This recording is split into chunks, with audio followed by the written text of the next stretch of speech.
Kazi safi Willy Dennis. Katika masuala ya siasa ni kwamba naibu kinara wa chama cha ODM na gavana wa Mombasa Abdul Swamad Sharif Nassir amesisitiza kuwa chama hicho kitasalia serikalini katika uchaguzi mkuu wa mwaka 2027 licha ya sauti kinzani zinazoshuhudiwa katika chama cha ODM.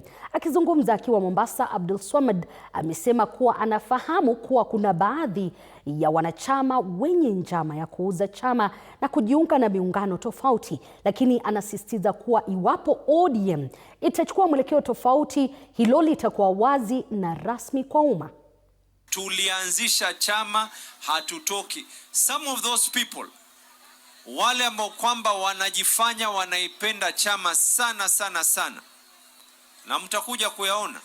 Mimi si mtume, lakini katika hii ngoma ya siasa mimi nimeibobea. Kuna wengine ambao kwamba si mara moja si mara mbili waliwahi kumkosea baba na waliwahi kukosea chama wakati wao hata hawako katika chama. Wengine wakawa wako katika chama na bado wakamkosea baba. Mimi nimepigana ndani ya bunge, nimepigwa matia gasi ya kutosha. Hassan Ali Joho alikuwa ni nukta hivi biashara zake zote ziweze kumalizwa kwa sababu ya ODM. Hatuko hapa mukadhania ya hivi wala vile. Sisi katika ODM ndio kusema. Bila shaka, kabla sijachukua mapumziko ya dakika moja au mbili, nilikuwa nimeuliza swali kuhusu